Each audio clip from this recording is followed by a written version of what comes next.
Kenichi, an unremarkable middle-aged man, finds himself transported to another world after a series of exhausting workdays land him in the hospital. Realizing that his fast-paced life is taking a toll on his health, he decides to leave it all behind, retreating to a simpler life in the wilderness. There, he spends his days cultivating crops, befriending crows, and enjoying isekai anime, writing in his free time. One day, as he attempts to buy ingredients online, Kenichi is suddenly whisked away to an unfamiliar world. Upon discovering a nearby body, he begins to suspect he's in a fantasy realm. Remembering the isekai anime he's watched, Kenichi tries summoning a status screen. To his surprise, it works, but it feels different from what he's seen before. The screen doesn't show the usual health or magic stats. Instead, it has two options, one labeled Shangri-La. Curious, he clicks it and is astonished to find the same online shopping site he used back in his world. The second option is an item box feature. Kenichi tests the item box by storing some weeds nearby and is amazed at how easily he can retrieve them. Hungry, he decides to use Shangri-La to order food, but the screen requests money, which he doesn't have. In a stroke of inspiration, he attempts to trade items from his item box for cash. Unfortunately, the weeds hold no value, leaving him frustrated. His gaze then falls on a sword stuck in the nearby corpse, and after some hesitation, he decides to trade it. The sword fetches nearly 100,000 yen, giving him enough funds to buy food. He takes a moment to bury the body and thanks it for helping him survive in this strange world. Using the money, Kenichi orders a bike, durable boots, and a compass to help navigate. With his new gear, he sets out to find a settlement. While resting, Kenichi realizes he can use Shangri-La to buy items and sell them for a profit. This gives him an idea to build his fortune. However, his peaceful meal is interrupted when terrifying monsters appear from the forest. In a panic, Kenichi quickly searches Shangri-La for a weapon. The only choice is a bow, but he has no idea how to use it. In desperation, he orders fireworks to buy time, only for them to provide a brief distraction. Next, he orders a slingshot, which works perfectly to fend off the beasts, and he continues to fight until the wolves retreat. With his heart racing, Kenichi grabs his belongings and flees, using a headlamp he purchased to navigate through the night. By morning, he sees a city on the horizon. On his way, he meets Fuyo, a merchant, who offers him a ride to the city. Along the journey, Kenichi explains his business plan, but Fuyo is confused by his lack of equipment. He soon guesses that Kenichi must be one of the special people with an item box. Another passenger, eager to demonstrate, pulls out an instrument from her item box and sings a song about their journey, hinting that Kenichi's adventure is just beginning. Once in the city, Kenichi thanks Fuyo with some pepper, which surprises him. Fuyo warns Kenichi about Bakiopa, a powerful spy syndicate that dominates the market, cautioning him against dealing in spices. However, Fuyo is impressed and insists on paying for the pepper, making it Kenichi's first sale. Later, Kenichi calculates the worth of the pepper and is stunned by the profits. That evening, he checks into a restaurant inn, where the receptionist greets him warmly. He decides to stay the night and pays a silver for a room. When asked to sign his name, Kenichi realizes he can't read or write in this world's language. Embarrassed, he explains it's not due to a lack of education but unfamiliarity with the local script. The receptionist is intrigued by his strange attire and Kenichi jokes about it being part of his business strategy. However, she warns him that the Merchants Guild won't register anyone who can't read, write, or do basic math. To prove his competence, Kenichi effortlessly solves a math test, impressing the receptionist. Kenichi struggles with reading and writing, so Azalea offers to teach him how to write his name. In exchange, Kenichi promises to reward her with candy from another country, which piques her interest. When Azalea tastes the candy, she's overwhelmed by its exquisite flavor and worries the upper class may seize it. Kenichi finds her reaction amusing but nudges her to begin the lesson. As they go over the basics, Kenichi notices the language shares similarities with one from his old world. Thanks to Azalea's guidance, Kenichi quickly learns. Azalea, impressed, jokingly suggests that he could be a successful merchant and even might want her as his mistress one day. Kenichi, flustered and trying to steer clear of such thoughts, sketches a portrait of her, unintentionally making things awkward. Azalea is awestruck by the drawing, feeling even more special and indebted to him. The next day, Kenichi registers at the Merchants Guild, paying a fee of 1 silver, but after expenses, he only has 116,000 yen left. Luckily, the guild allows him to pay in installments, and he receives his official guild ID. Kenichi then explores the market, noting prices and learning the value of various goods. A plain plate costs 1 silver, about 5,000 yen, while slightly brown paper costs 1 copper, or about 1,000 yen. Kenichi buys fruit from a quirky vendor, unsure of what it is, but Azalea recognizes it and says she loves it. Back in his room, Kenichi plans his next move but ends up falling asleep from exhaustion. The following day, he uses his purchases, including a hammer, to build a stand for his business. Azalea is impressed by the clothespins Kenichi makes, noting they're far superior to the flimsy ones she's used to. Later, Kenichi's stand attracts his first customer, an older woman named Anima, who buys 5 clothespins. As the day progresses, the clothespins sell quickly, much to Anima's delight, and she encourages Kenichi to stay in the area. Kenichi is excited by the success, but he knows competition is inevitable. A young man of high status approaches and inspects Kenichi's knives. After demonstrating their sharpness, the man expresses interest in buying one but asks for a larger blade. Kenichi searches his inventory and finds a beautiful sword that catches the man's eye. However, it costs 1 gold coin, and the man hesitates. Kenichi remains confident that his instincts will pay off. At that moment, a cat person begins sniffing around Kenichi's stand, prompting some disapproving remarks from other onlookers. This is Kenichi's first encounter with beast folk, and he's both surprised and intrigued. The cat person climbs onto the stand and points at the roof, wanting to buy it. Kenichi initially declines, but then remembers he can order more from Shangri-La. The cat person decides to buy 3, and Kenichi offers a small discount.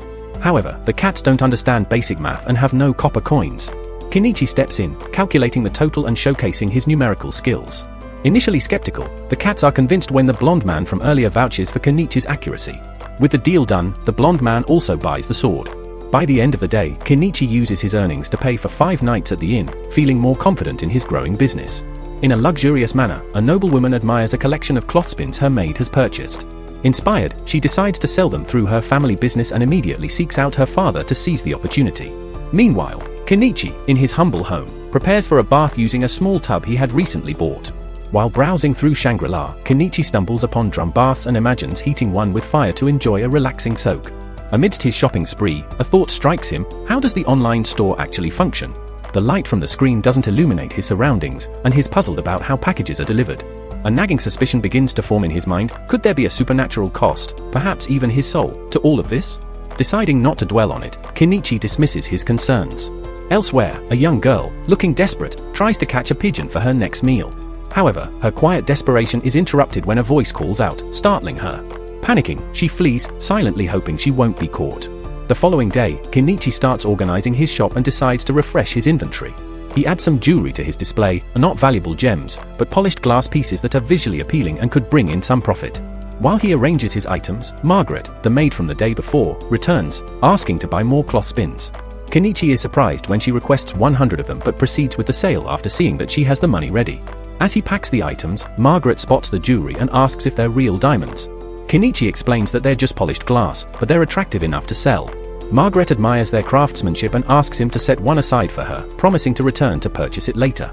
The day continues smoothly, but just as Kenichi is about to close shop, the beast folk from the day before walk in. Their serious expressions put Kenichi on edge, and he wonders if they're here to cause trouble. Before he can ask, the cat girl Miley steps forward and sniffs the air, confidently announcing that she smells spices on him. The beast folk cheer and beg Kenichi to sell them some. Kenichi hesitates, recalling warnings about the spice syndicate. He's unsure how they operate or what consequences might follow, so he refuses, not wanting to put his business in danger. The locals intervene, telling the beast folk that it's unfair to pressure Kenichi. Eventually, the beast folk accept his refusal, but Kenichi suggests a compromise. While he can't sell them spices, he invites them to share a meal with him in the woods outside town, where they can avoid drawing attention. The beast folk happily agree, and later that evening, they gather outside town to cook and share a meal under the stars. As Kenichi prepares, Inama offers to help, and he gives her some vegetables to chop. She's amazed at how vibrant and juicy they are. Kenichi explains that they're imported from another country and assures her the flavor matches their appearance. Meanwhile, Miley and the other beast folk catch a good number of fish by the river. Once all the ingredients are ready, Kenichi seasons the fish with his selected spices and cooks the meal. The beast folk are astonished by the flavor, they've never tasted anything like it before and are grateful. However, the delicious food leaves them craving alcohol. Inama tries to talk them out of it, pointing out that alcohol is expensive, but Kenichi doesn't mind indulging them. He pulls out a cheap bottle of booze, serves everyone a glass, and makes them promise not to tell anyone about the meal. Inama warns him he might be too generous, but Kenichi feels it's harmless, as the beast folk seem good-hearted. The night becomes lively with drinking, laughter, and even some bathing in the nearby river. Eventually, everyone falls asleep under the stars.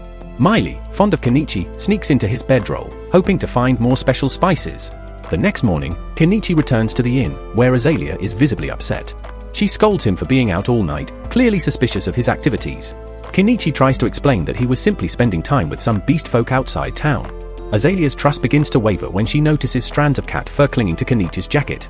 Suspicious, she confronts him, accusing him of doing more than simply spending time with another girl, specifically, a cat-eared one. Her anger flares as she scolds him for choosing someone else over her. Later that same day, Kenichi is back at his stall, preparing for another round of sales, when Margaret shows up again, this time with someone new, a striking young woman named Primula. At first, Kenichi is briefly taken aback by Primula's breathtaking appearance. But spotting Margaret right behind her quickly jogs his memory. She must be back to purchase the necklace she asked about the day before. Kenichi retrieves the necklace, accepts payment, and watches as Margaret hands it over to Primula, who examines it carefully. She's impressed by the necklace's quality and nearly mistakes it for being made from actual diamonds. Intrigued, she asks if Kenichi has more like it. In response, Kenichi pulls out a few more pieces from his inventory and lays them out for her inspection. Primula is not only captivated by the craftsmanship but also surprised to learn that Kenichi possesses an item box, something rare and valuable.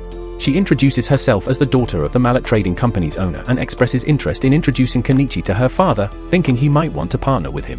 Although Kenichi is curious about meeting someone so influential, he's also wary of getting tangled in high-stakes dealings. Anima, however, eases his concerns by assuring him that Primula's father is a man of integrity, well respected in the community. With his worries lessened, Kenichi agrees and joins Primula in her carriage.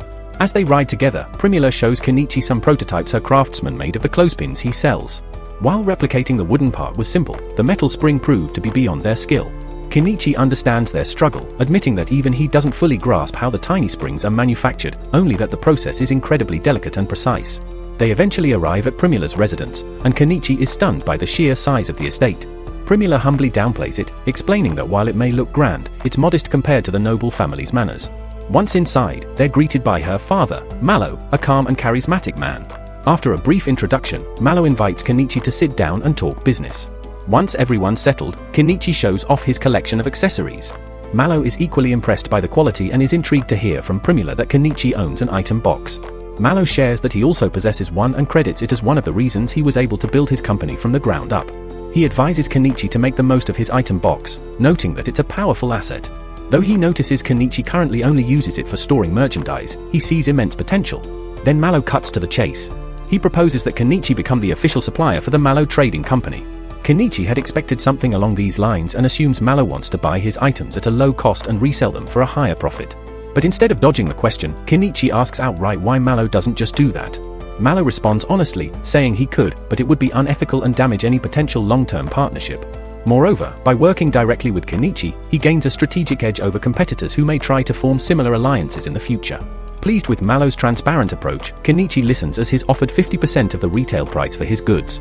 Though he knows he could negotiate for more, he considers the terms fair, especially since he's already doing well with his online sales. Kenichi agrees, and they seal the agreement with a handshake. After signing the official contract, he delivers the first batch and walks away with earnings exceeding 1 million yen. As future plans are discussed, Primula's eyes catch the sparkle of some elegant gems Kenichi has in stock. She instantly falls in love with them and asks her father if she can buy them. Malo sees no reason to decline. Primula offers Kenichi 10 gold coins, equivalent to about 2 million yen, and the transaction boosts Kenichi's wealth into the 8-figure range for the first time since arriving in this world. Flush with cash, Kenichi is motivated to take a major step toward the life he's been dreaming of. He purchases a house through his online store and sets out the next day to find the ideal location for it.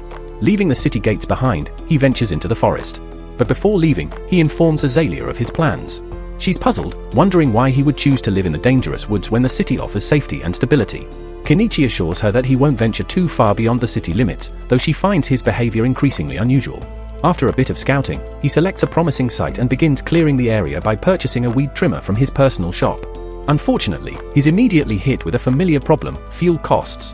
While many goods in his store come at a surprisingly reasonable price, fuel is just as costly here as it was in his former world.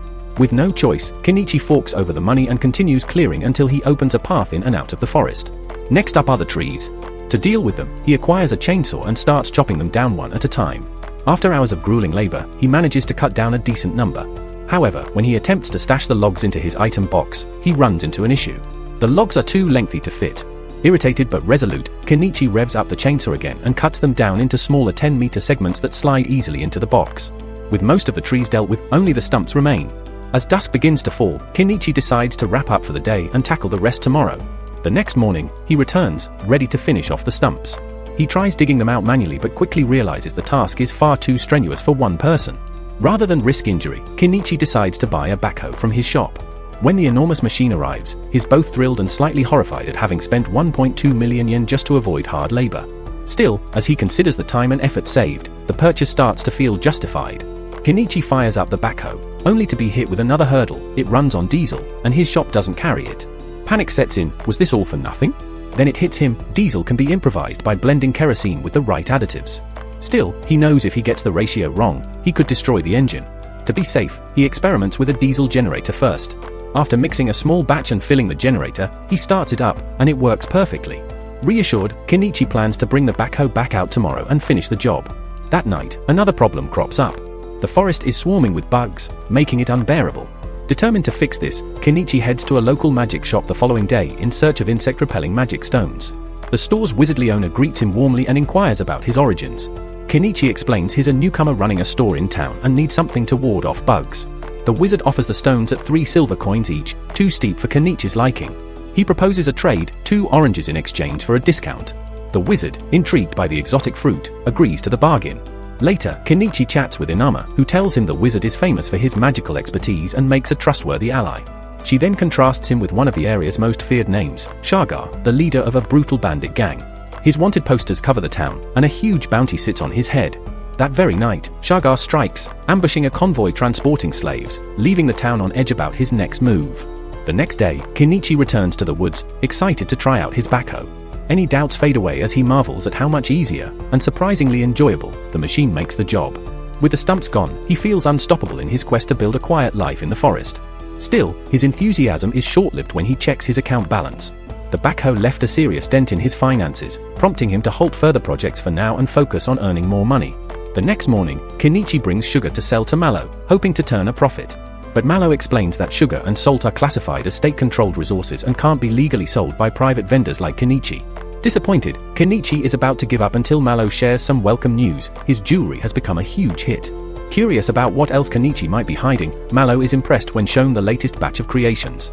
After selling them, Kenichi adds another 3 million yen in gold and silver to his growing fortune. With this financial boost, he finally has enough to afford a proper log cabin. The cost seemed too good to be true, and Kenichi quickly found out why when the delivery arrived unassembled. The cabin came in parts, and he realized he'd have to build the entire thing himself. It wasn't ideal, but it did explain the bargain price. With no other options, Kenichi rolled up his sleeves and got started. Fortunately, the instructions were clear, mostly involving joining wooden planks. As luck would have it, some beast folk happened to be hunting nearby. Remembering the kindness Kenichi had shown them before, they offered to help out. Grateful for the assistance, Kenichi kept managing his stall while construction slowly progressed. To support his unexpected crew, he purchased a grill to feed everyone and set up a small tent so he could camp near the site. After nearly a month of effort, the cabin was finally finished. Kenichi was deeply thankful to the beast folk and celebrated with them once the work was done. He began making his new place feel like home by buying essentials such as a bed and blankets for comfort.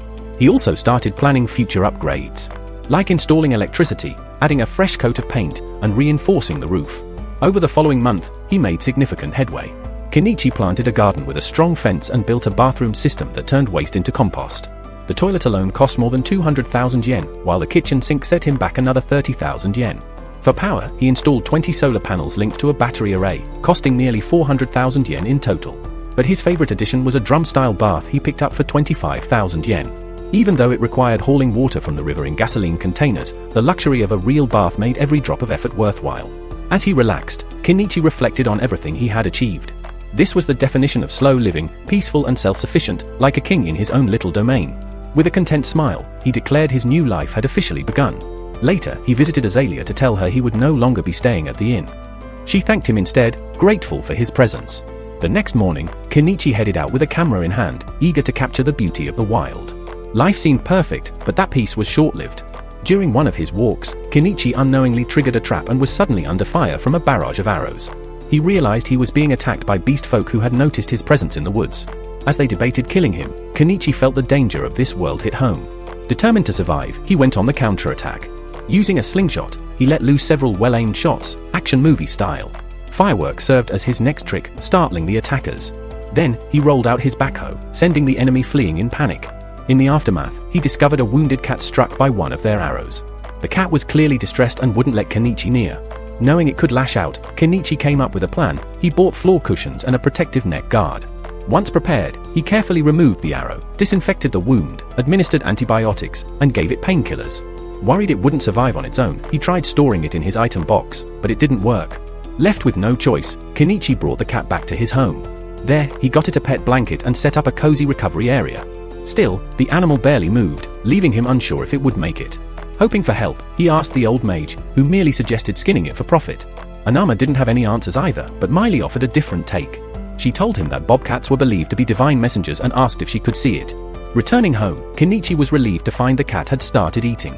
Miley confirmed the attackers were dogmen and pointed out that the arrow proved it. To stop the cat from aggravating its wound, Kenichi got it a collar. Miley, touched by his compassion, thanked him in the cat's place. To show her appreciation, she caught a few birds, and Kenichi grilled them over his portable setup. After seasoning the meat, Miley took a bite and was blown away by how good it was. She then asked to stay the night to help care for the bobcat, unfazed by the fact that Kenichi only had one bed. In the following days, the bobcat began recovering well, and Kenichi shifted his focus to farming. He bought seeds and fertilizer from Shangri-La but realized fetching water from the river daily would be exhausting. So, he started making plans to dig a well. That night, he had a strange dream, and woke to find the bobcat nudging him. The animal had recovered fully and appeared eager to return to the wild. As Kenichi opened the door, it bolted off into the forest, prompting him to quietly wish it a good life. With that chapter closed, he decided to temporarily pause his market stall and concentrate all his effort on digging a proper well. To get started, he invested in an earth drill and an electric pump. After a week of labor and 50,000 yen spent, Kenichi finally succeeded. Running water was now a reality. As he was basking in this small victory, Primula unexpectedly arrived, wondering why he hadn't been at the market. She explained that Miley had told her where he might be and stood amazed at everything he'd built. Her curiosity was piqued by the large metallic device behind his home. Thinking fast, Kenichi dubbed it his obedient helper and claimed it was a magical familiar. Primula bought into the explanation, now fully convinced that Kenichi was a magic user. Realizing the misunderstanding could work in his favor, Kenichi asked her to keep it a secret. He also pointed out that the city gates would close soon, casually implying she might need to stay the night. Primula, turning the tables with a playful smirk, teased that it sounded like he was inviting her over. Kenichi warned her that there was only one bed, but she didn't seem bothered at all. When she discovered he had a working bath, her enthusiasm only grew. That evening, Primula stepped nervously into the bath, but the surrounding darkness unnerved her. She quickly called out for Kenichi, asking him to stay nearby for comfort. He made sure she felt safe, though when he tried to leave, she clung to his presence. He suggested she try bathing during the day if darkness frightened her, but Primula insisted this was a rare opportunity. Kenichi reminded her they barely knew each other, implying he could be dangerous, but she dismissed the warning, saying Miley had told her everything about his kindness toward the bobcat. Later that night, Kenichi bought her a soft bathrobe, which led to an unexpected business idea when Primula suggested they sell them. Though it wasn't something he'd planned, Kenichi saw the potential and agreed to a limited batch. She was delighted. He also gifted her a nightgown costing 8,000 yen, which left her stunned by its luxurious feel. She joked that if he kept this up, he could become the top merchant in the kingdom. Kenichi brushed off the idea, saying that attracting nobles would only bring trouble. His only goal was to live peacefully with good food and no stress. Primula, understanding his viewpoint, reassured him that the Malo company would keep his identity as their supplier a secret. Later, Kenichi surprised her with a quick but well-drawn portrait, earning a smile before they turned in for the night. At some point, Primula whispered to see if he was awake. He feigned sleep, already suspecting what she wanted. Elsewhere, the mysterious girl from earlier was being mistreated by bandits. Their leader, Shagar, seemed satisfied with their latest haul. His men mentioned receiving a new job. The next morning, Kenichi escorted Primula back home, fully expecting questions from her father about where she had stayed. But to his surprise, Malo simply thanked him for taking care of her and made a light-hearted comment about where she got her headstrong nature. Kenichi then showed Malo the bathrobes, explaining their quality. As a joke, he also displayed a sample of racy lingerie, claiming it could make any man feel like a movie star. Malo was so shocked that Kenichi quickly reassured him it was just a gag. A maid soon entered with a stack of papers. Malo explained the kingdom had adopted a new accounting method, forcing a full rewrite of their records. The system, called double-entry bookkeeping, originated in a neighboring empire. Kenichi was floored. This was something from his previous life. Malo added that the empire's rapid progress was thanks to innovations introduced by a mysterious figure. He then invited Kenichi to evaluate a prototype he had recently acquired. Kenichi was stunned to see a pitcher pump, another invention from his world. Malo was impressed Kenichi recognized it instantly, but Kenichi was more concerned about the implications. 2 items from his former world meant someone else might have been reborn here. Driven by a mix of unease and pride, Kenichi attempted to present a unique vehicle design. However, the sketch triggered laughter instead of admiration, as the group thought it was a joke. Primula, meanwhile, started visiting Kenichi more often, frequently staying the night. One evening, Primula casually informs Kenichi that she'll be heading out for a business trip that will last a full month. During their chat, she unexpectedly brings up the transparent outfit Kenichi once showed her and asks if she can have it.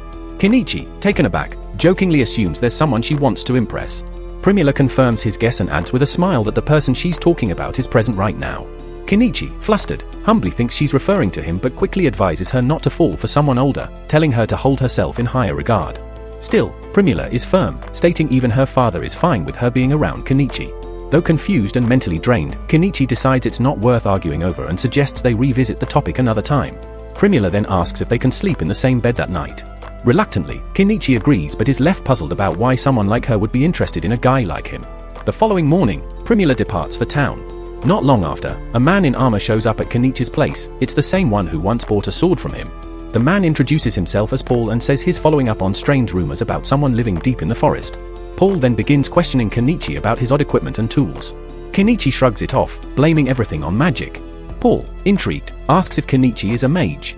To avoid further probing, Kenichi hands him a stack of steel, explaining he's currently out of swords but that Paul can get one forged at a blacksmith. Paul, appreciative of the gift, decides to share a rumor in return. He speaks of a mysterious mage within the Empire known for an unusual spell. Apparently, this spell produces a generous amount of a yellow, tangy substance that the mage refers to as mayo something. Kenichi's eyes widen as Paul reveals the name, mayonnaise. What's more, Paul says the same mage allegedly defeated a powerful dragon. Kenichi is left speechless, struggling to comprehend how someone could take down a dragon with mayonnaise, and more importantly, curious about what kind of reincarnated person could have pulled that off. The scene shifts, showing that a month has passed since Primula left. Kenichi figures the Malo Trading Company caravan should be returning soon, so he plans to go meet her. But just as he heads out, he hears a commotion and decides to investigate. From the gossip around him, he learns that the caravan was attacked and that Primula has been taken. He spots Malo, Primula's father, pleading with adventurers for aid, but no one is willing to get involved. The name of the culprit, Shagar, seems enough to scare even the guild and the knights, who claim they need several days to prepare. Malo, desperate and in tears, turns to Kenichi and begs for help. The townsfolk avoid eye contact, clearly too scared to face a gang of 50 armed men. Meanwhile, Primula is locked in a cell, demanding answers. Shagar mocks her, saying someone with a figure like hers was bound to catch the eye of a depraved noble. Back in town, Malo pleads once more, and Kenichi, after a moment's hesitation, promises to rescue her. Though he knows he lacks the combat skills needed for such a mission, he feels this is one of those times a man can't turn away. He tells Malo he'll need funds for supplies, and without question, Malo hands him the money. A few nearby cat folk overhear this and rush off to find someone named Miley. Malo then informs Kenichi that the bandits are holed up in the ruins of an old castle roughly 40 leagues, or 50 kilometers, west of town. Realizing the distance, Kenichi knows he needs transport, so he prepares to summon a vehicle. After asking everyone to clear the area, he uses summoning magic and conjures up a truck. He climbs atop it and explains to the astonished crowd that it's a steel carriage that moves by his command. He then calls for volunteers, offering weapons and reminding them of the reward for capturing Shagar. Despite his rallying cry, no one steps forward, fear outweighs greed. Just as Kenichi is about to leave alone, a bobcat jumps onto the truck, signaling its intent to join him. Grateful, Kenichi welcomes the unexpected companion. At that moment, the cat folk return with Miley and others, all geared up to assist in the rescue. Kenichi thanks them sincerely and begins arming them, giving axes and large blades to most, and handing a bow to Miley. Just then, Paul arrives and volunteers to accompany them. Kenichi welcomes him but raises an eyebrow at the sight of his full battle attire. Paul explains that he retrieved his sword and donned his armor to be fully prepared for the coming fight. Drawing the blade, Kenichi immediately recognizes it as crafted from the special steel he had once given Paul. Paul adds that defeating Shareva and his crew would make an excellent inaugural mission for his wolf fang. At that moment, the elderly mage steps forward and expresses interest in joining. Kenichi, skeptical, points out that it might be too dangerous for someone his age. In response, the old mage simply smirks and launches a fireball into the air, proclaiming that he was once a seasoned adventurer himself. He assures Kenichi of his usefulness in combat. The mage also reveals his curiosity about the rare magic that Kenichi uses. Seeing the fireball and hearing his words, Kenichi allows him to come along. Not long after, Anima approaches and requests to join them too. Kenichi warns her that their mission involves danger and battle, not bartering or trade. But Anima insists she may not fight, but she can cook for the group. Impressed by her resolve, Kenichi agrees to let her accompany them. Turning to the remaining adventurers and townsfolk, Kenichi gives one final call for anyone else willing to join. However, none step forward, most quickly retreat, unwilling to get involved. Just as they're about to leave, Malo pleads to go too, but Kenichi firmly denies him, urging him to focus on healing his injury. He promises Malo that Primula will be brought back safely. Malo, though anxious, accepts this with visible relief. Following that, Kenichi pays a silver coin at the Adventurers Guild and formally posts a quest to defeat Shagar. The group then departs from town. As they pass through the streets, whispers ripple among the townsfolk. Many assume Kenichi and his team will simply vanish with Malo's money, believing a small, inexperienced group has no chance against Shagar's gang. Despite the skepticism around him, Kenichi remains unfazed, eyes fixed on the task ahead. Elsewhere, at the bandits' hideout, Anemon gives Primula a small piece of bread. Primula quickly notices Anemon's hunger and urges her to eat it instead. While eating, Anemon is asked if she's also a prisoner. She nods silently. With a comforting smile, Primula assures her that they'll escape together. When Anemon questions how that could be possible, Primula simply replies that someone will come to help. Anemon asks if she means the gods, and Primula, seeing the faint spark of hope, just nods. Back with Kenichi's group, night falls as they set up camp. Kenichi prepares a modest vegetable soup. Meanwhile, the cat folk notice a bobcat nearby eating some cat food. Intrigued, they ask to try some, and Kenichi obliges. Much to their surprise, they find it tasty. Amused by their reaction, the elderly mage gives into curiosity and takes a bite, discovering that he enjoys it too. Once dinner is done, Kenichi gathers everyone and lays out the plan to attack the bandit base. The group listens attentively, offering no objections.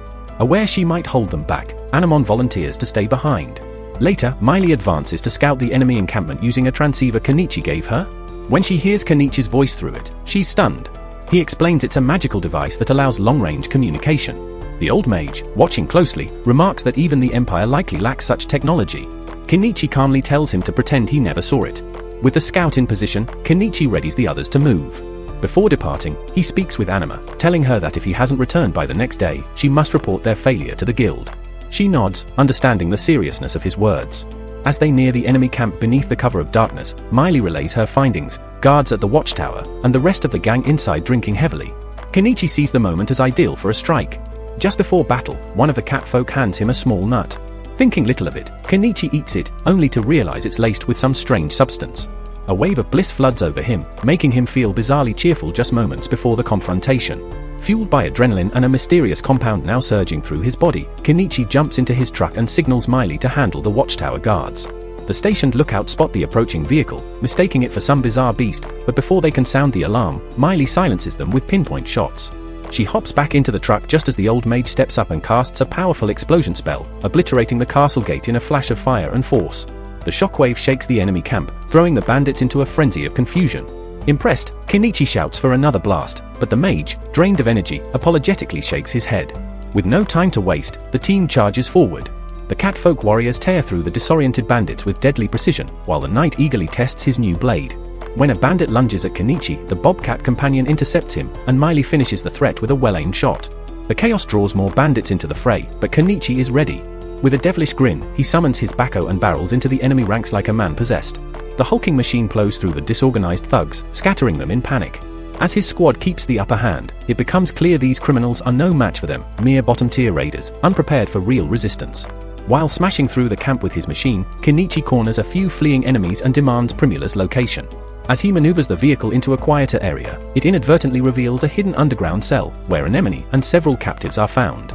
Upon seeing Kenichi and the intimidating machine, Anemone stares in stunned awe, unsure whether to believe he's human or something divine. But Primula is nowhere among them. Then, a harsh, echoing voice rings out across the camp. Shagar steps into view, holding Primula hostage. Primula's face lights up at the sight of Kenichi, reassured by his presence. Shagar sizes up the group, surprised that someone who controls monsters came for this one girl. Kenichi demands Primula's release, but Shagar isn't ready to give up so easily. With a smug grin, he presses his blade to Primula's chest and demands they drop their weapons or she dies. When they don't comply, Shagar angrily tears some of her clothes, sneering that he would have had his fun if he'd known it would end this way. Quietly, Kenichi activates a laser sight and signals Miley to fire when the light blinds Shagar. She nods in understanding. When Kenichi shines the laser into Shagar's eyes, he flinches, and Miley seizes the moment, one clean shot. Primula bolts toward Kenichi, but Shagar makes one last attempt to recapture her. Before he can reach her, an invisible force slams him to the ground, right in front of Miley. She looks down at him coldly and delivers the final shot without hesitation. With Shagar dead, Primula throws herself into Kenichi's embrace. But the strange drug from earlier still lingers in Kenichi's system, stirring dangerous impulses within him. He clenches his fists, fighting to keep control. One of the catfolk warriors departs to inform Anima of the situation. Inside the stronghold, the rescued girls clean up and unwind while Kenichi stores away his machine. He hands out fresh clothes and asks Primula to assist Anemone with bathing, also giving her a pair of scissors and asking her to trim the girl's hair. Primula, always the entrepreneur, eyes the scissors and asks if she can market them through her business. In her enthusiasm, she accidentally lets her towel drop, causing a stir among the other girls. Flustered, she quickly recovers, while Kenichi simply shakes his head, thinking she's a true merchant at heart. After the bath, the girls emerge refreshed, and Anemone looks like a new person. Kenichi introduces himself and asks her name.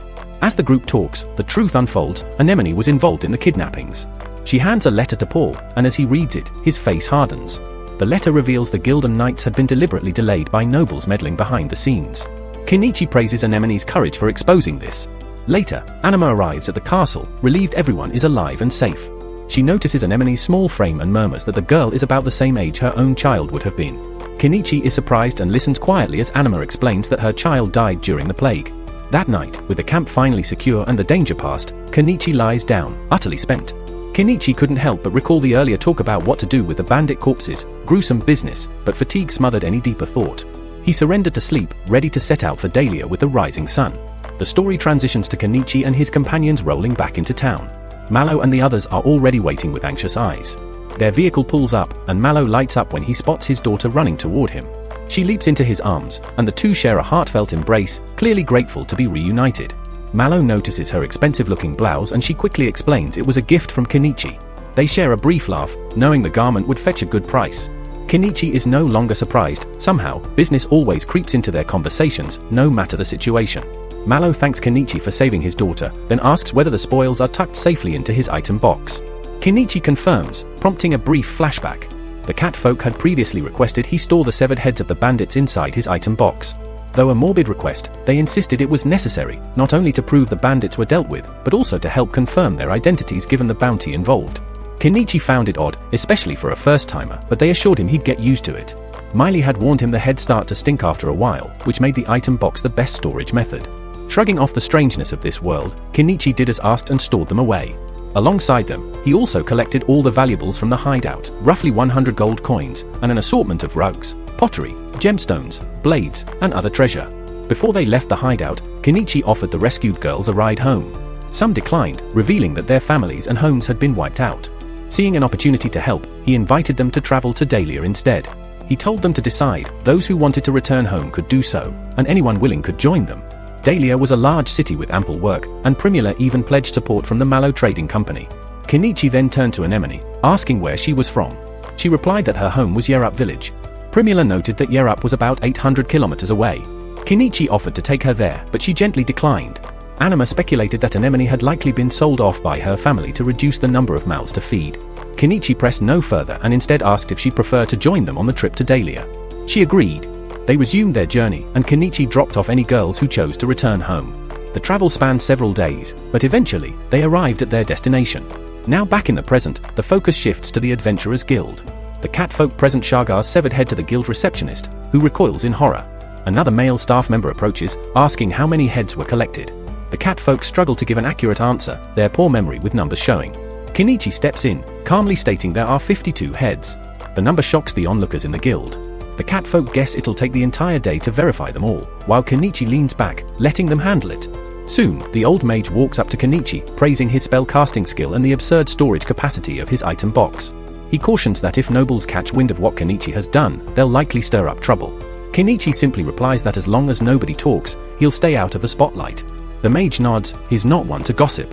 Kenichi adds that if things go south, he'll just leave the city. Then Paul approaches, announcing he's going to report the incident to Count Asclepius. Kenichi correctly assumes this means noble involvement will be brought up. Paul confirms it and heads off. Later, Kenichi shares that the guild took until sundown to finish counting and confirming the heads. The bounty came out to a whopping 861 gold coins. Interestingly, Anima declined her share, admitting she hadn't done any of the fighting. Instead, she asked Kenichi if she could look after Anemone, vowing to raise her as if she were her own daughter. Kenichi didn't object to the arrangement and eventually exited the guild. As he walked through the bustling town, he noticed people cheering and celebrating the downfall of Shaba and his crew. As he moved along, he caught sight of Anemone discreetly trailing behind him. Meanwhile, back inside the guild hall, Anima returned with drinks for herself and Anemone, only to find the latter missing. Elsewhere, Kenichi explained to Anemone that he'd be staying in town for the night since the gates had already closed. He made his way to Azalea's inn, where a bard was performing an upbeat ballad recounting the group's recent triumph over Shargar. Azalea welcomed him with a mix of warmth and playful sorrow. She jokingly asked if it was true he took down an entire gang of outlaws. Kenichi brushed it off, insisting the tale was greatly exaggerated, silently thinking that if she knew the truth, she'd be the first to claim a reward on his head. Their conversation shifted when Azalea brought up a forgotten promise that he once said he'd make her his lover if he ever struck it rich. Caught off guard, Kenichi wondered how she'd learned about his recent success. He denied ever making such a vow and asked if there was a vacant room available. Feigning sadness, she pretended to cry, questioning if she had only ever been a brief distraction to him. Unwilling to continue the drama, Kenichi retired to his room, inwardly noting that it wouldn't be long before the nobles caught wind of what he had done. That night, as he lay exhausted, Azalea quietly crept into his bed. Despite his half-conscious protests about being tired, she began undressing with clear intentions. Their moment, however, was abruptly cut short when Anemone walked in on them, forcing everything to a halt. The next morning, Kenichi revealed that Anemone had decided to stay by his side. He took her to Anima's shop, planning to hand her over, but found it empty. Unfazed, Kenichi went about his day. He first visited a weapon dealer and sold the arms he'd looted from the gang for 32 gold coins. Then he traded a stash of decorative vases and assorted treasures to Malo Trading Company, earning 35 more. Lastly, he sold some old furniture to a maid's shop and pocketed another 22 coins. Altogether, the loot totaled 89 gold coins. The sum was divided among 7 people, each receiving 12 coins. Kenichi used some of his earnings to buy dresses for Anima and the women who'd stayed behind, then returned home. There, Anima was waiting and was relieved to see Anemone safe. Inside, Anima learned that Anemone wanted to remain with Kenichi. She offered to teach the girl how to run a business if she came back, but Anemone refused. Kenichi asked again if she was certain, and when she confirmed, Anima agreed to let her stay, with the promise that she could return anytime things became too difficult. Later, Kenichi accompanied Anima to a carriage headed back to town. On his way home, he asked Anemone why she chose to stay. She admitted it was because he had fed her until she was truly full, and they later shared a hearty meal together. That evening, at her urging, the two bathed together, and they ended up spending the night in each other's arms. But deep into the night, shadowy figures began lurking around Kenichi's house, and he awoke from a nightmare, drenched in sweat. Roughly 2 weeks later, word spread that Paul had been promoted to Baron for his part in defeating Shagar. He was granted a small piece of land, tasked with attracting settlers, and even began looking for a suitable wife. Whispers circulated that a noble had been stripped of title, something Kenichi found completely believable, considering the bandits' involvement in the Primula kidnapping. One day in town, Kenichi and Anemone spotted an unusual contraption roll past, a primitive bicycle, which Anemone called a drazzine. Kenichi recalled how Malo and Primula had mocked his idea at first. But after the Shagar debacle, they acknowledged its potential. Soon after, they summoned him, paid him 5 gold coins for the invention, and bought the rights, offering apologies for their earlier ridicule. Not long afterward, Kenichi felt someone observing him. Although he couldn't find anyone suspicious, the feeling lingered. Eventually, the guild finalized all reports and dispersed the remaining rewards.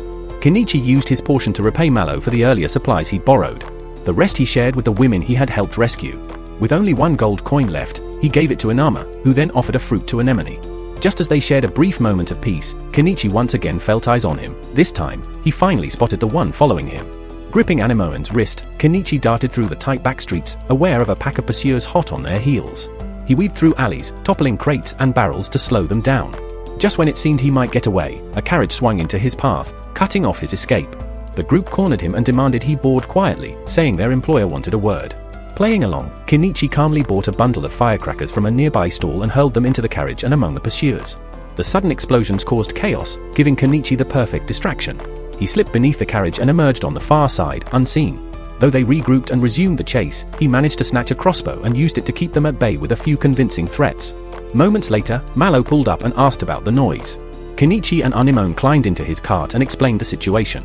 Malo theorized that the anti-monarchy faction was likely behind the attack and suggested Kenichi seek an audience with the local lord, a man known for his fairness. Although Kenichi valued Malo's advice, he suspected the lord would demand something steep in return, perhaps taxes or obligations he couldn't refuse. Shortly after, he disembarked on the outskirts of the town. Back at Malo's estate, he shared with his daughter the story of how he first encountered Kenichi.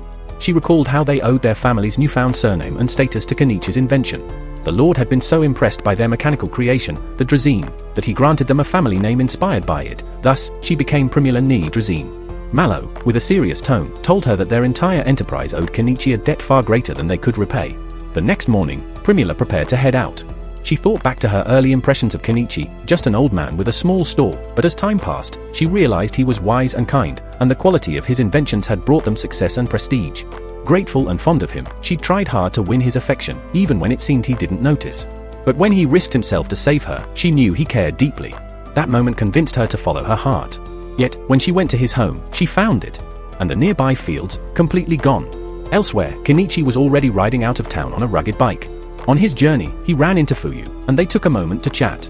Fuyu was surprised to hear Kenichi had become a traveling merchant and asked about the famous raisin people kept mentioning. Kenichi nodded. It was his custom design. Fuyu asked where he was off to next. Kenichi replied that he'd packed up everything and left his old life behind. Though he often wondered if there was a deeper reason for ending up here, he was content knowing he'd been able to protect Primula. As he continued, a bobcat appeared from the brush. He smiled at the animal, wished it well, and moved on, only to find it trailing him, seemingly choosing to follow. Back in the present, he explained to Fuyu that he was on a journey with no set destination. When asked about his companions, Kenichi simply said, "They're my family." He rode off, and Fuyu silently wished him safety. Later, Kenichi sat by a river, fishing. After cooking his catch, he told Anemone and the bobcat that they were seeking a place to build a new home. They were now about 100 kilometers from Dahlia, and the next village, Estrantia, was only a few kilometers away. Serving up fish soup to Anemone and the bobcat, Kenichi reflected that this calm, simple life suited him well. He also recalled Anemone mentioning she was 12, though her size made him question it. Not long after, he demonstrated a drone to Anemone, which left her awestruck. She asked if it was magic, and he playfully confirmed it was. He also remarked on the need to find a permanent home. Realizing the river flowed into a nearby lake, he headed there with his companions in search of a good base.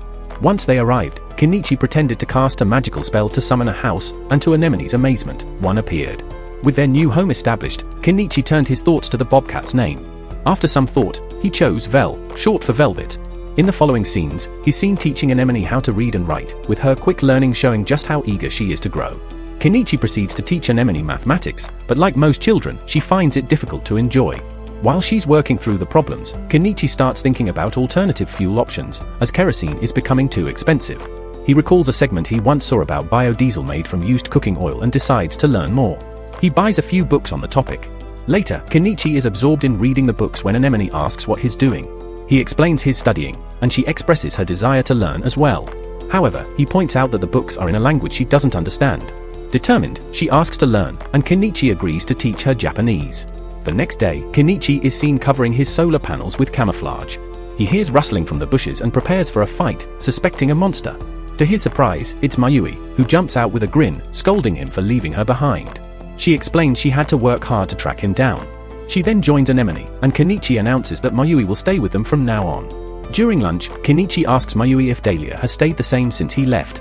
She mentions that Paul proposed to Primula, and Kenichi comments that it makes sense, though he grumbles about missing the ceremony. After lunch, the three of them take a bath and then settle down with picture books. Mayui laughs, saying even she can understand the stories with the pictures. Kenichi wonders if such books could be a good product and asks if they have any familiar fairy tales.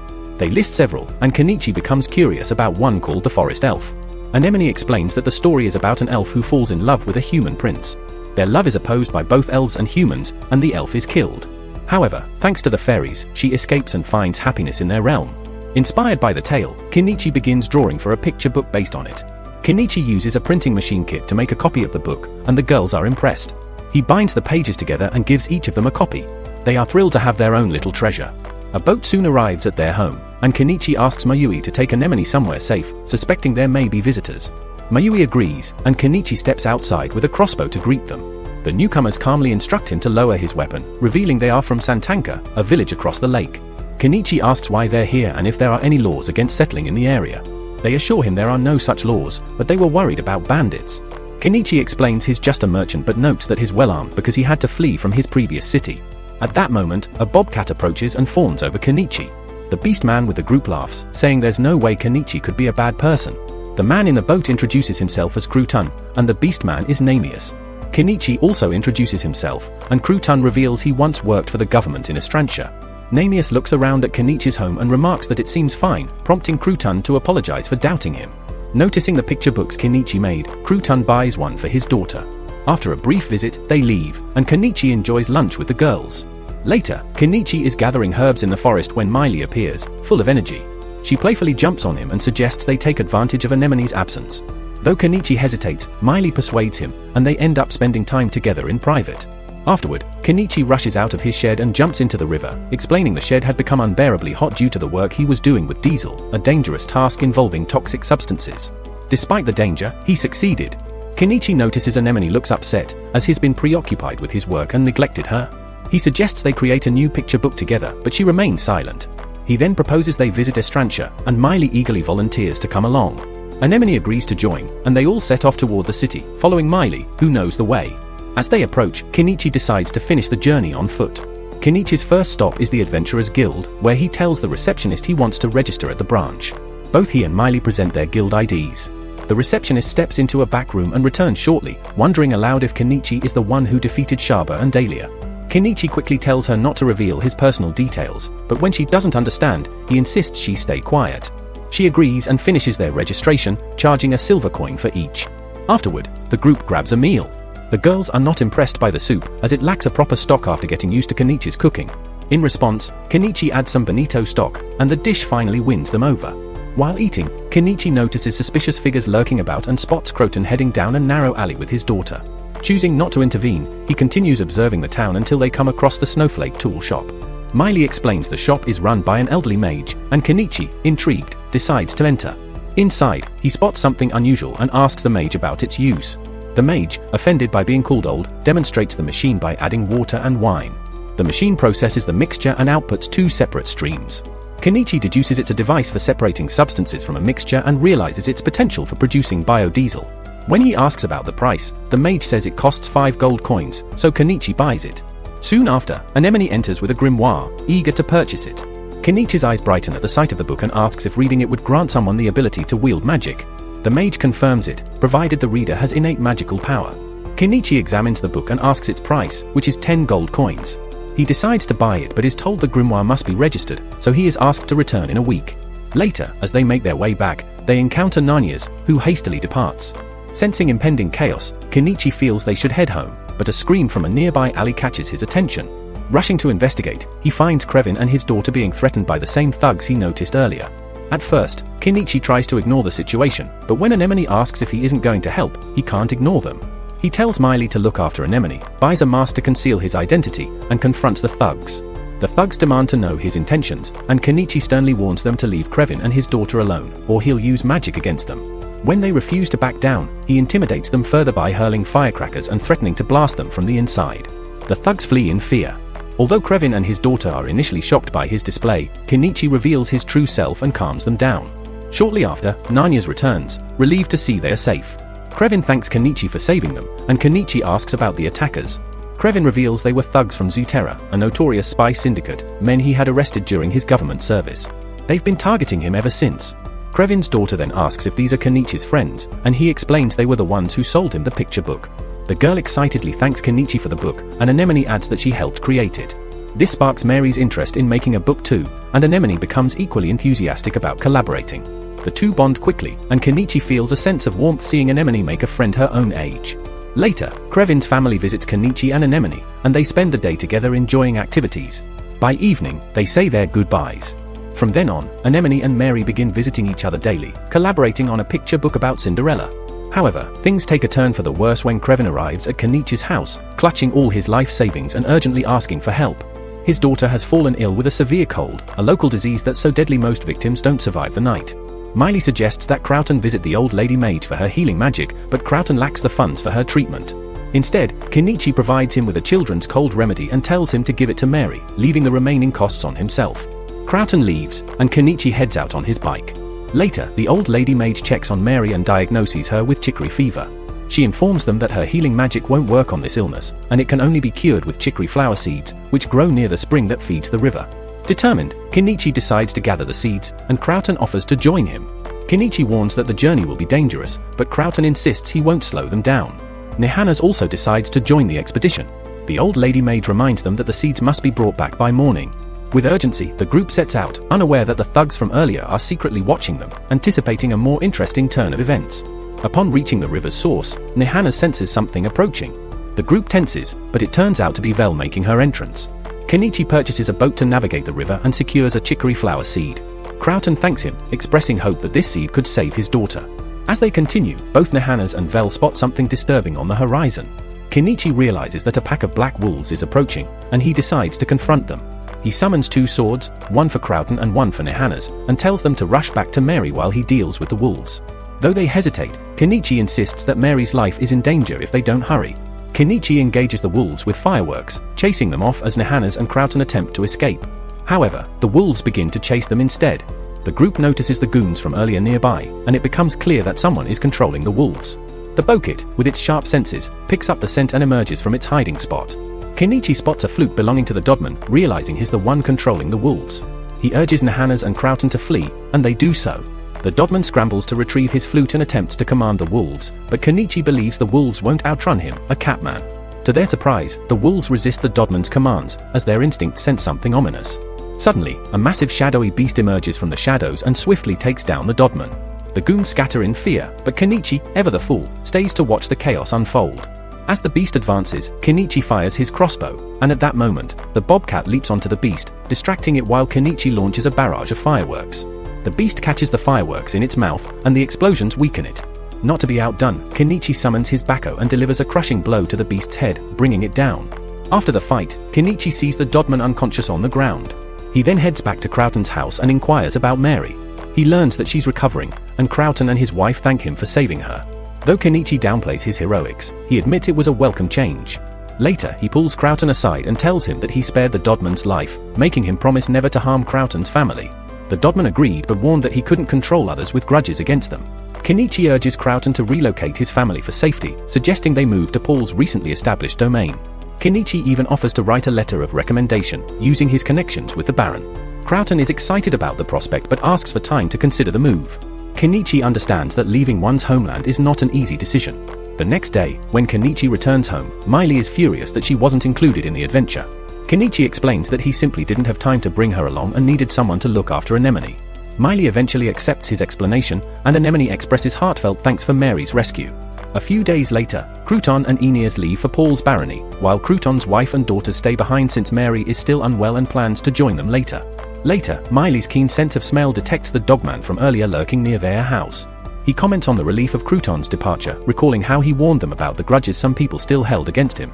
Miley remains skeptical of the Dogman, but the Dogman reassures him that his loyalty is not to be doubted before leaving. When Kenichi asks if he's heading somewhere, the Dogman confesses that he can no longer stay in the city. Later, Kenichi is at the guild, where he has arranged for the tusk bear from earlier to be butchered. The butcher is shocked at the size of the beast and wonders how Kenichi managed to take it down. Kenichi modestly attributes it to luck. Kenichi instructs the butcher to remove the meat and magic stone, intending to sell the rest of the tusk bear. The butcher warns it will take until evening to finish, so Kenichi decides to return home for a break. As he passes a hotel, a chill runs down his spine, and he wonders if someone is discussing him. Inside, he spots a familiar face searching for someone, heightening his unease. Back home, Kenichi uses his magical contraption to produce biodiesel. He's pleased to see the cost has dropped significantly and tests the oil in his generator, which runs smoothly. That evening, Kenichi heads back to the city and tells Mayui and Anemone he'll stay the night if it gets late. He visits the old lady's shop, where the registration for the grimoire is complete, and the proprietor hands it to him. Kenichi notices the grimoire has a magic stone embedded in its cover, which the old lady explains is crucial to activate the spell. Understanding its significance, Kenichi hopes this new tool proves as useful as his previous one. The scene shifts to Kenichi picking up the processed tusk bear meat and magic stone. At the counter, the butcher mentions he can collect his payment, and as Kenichi receives the money, he glances at the receptionist, making her visibly uncomfortable. On his way home, Kenichi feels another chill and decides to hurry back before catching a cold. Suddenly, someone grabs his sleeve and claims she has finally caught him. It's Primula, who scolds him for disappearing without a word. Kenichi explains that his sudden departure was to avoid jeopardizing her company, but she dismisses it, saying it was their decision to make. As a crowd starts gathering, Kenichi suggests they talk in private, and Primula leads him to her hotel. In the hotel's cafeteria, Primula recounts how the drazing he showed them earned her family their name, listing all the other ways he helped her family. Kenichi downplays his role, insisting her family was a big help to him. She reminds him of how he even rescued her from bandits, but he urges her to calm down, mentioning he'd heard rumors about her impending marriage to Paul. Primula laughs, saying there was some talk, but she turned him down. Kenichi admits he thought such a marriage might be perfect, but before the conversation continues, Primula shifts the topic.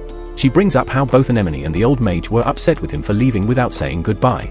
Kenichi admits he feels guilty about leaving so abruptly, but never intended to cause any trouble. Primula insists he didn't cause any at all. Kenichi, now reassured, suggests she head home, but Primula stubbornly refuses to leave without him. Kenichi isn't planning to return anytime soon, so Primula decides to stay with him for the time being. Kenichi asks her how she managed to track him down to this city. Primula explains that she had been checking with the guild regularly to see if he had registered in any other locations. Eventually, she discovered he had joined the local guild here, and without wasting any time, she rushed over by carriage. Primula then surprises Kenichi by boldly asking him to spend the night with her. Kenichi, a little unsure but unable to refuse her insistence, agrees. The scene then shifts to her room where Primula quickly undresses, and soon enough, she and Kenichi share an intimate moment. The next morning, Kenichi returns to his mansion with Primula, only to have Mayui and Anemone stare in shock as they realize Kenichi is with Malo's daughter. Primula, a bit upset, notes that Kenichi didn't bring her back alone, but also had Anemone and Mayui in tow. Kenichi tries to explain that Mayui had followed him due to her curiosity, and that Anemone, being young, couldn't be left alone. Despite the reasoning, Anemone isn't too happy seeing Kenichi getting closer to Primula. Soon enough, both Anemone and Mayui start vying for Kenichi's attention, with Anemone nervously asking if Primula is going to stay, as it might make things a bit cramped at home. This sparks a rivalry between her and Primula. Kenichi tells them to get along, and while Anemone wishes no more people are added to the house, Kenichi hesitantly agrees.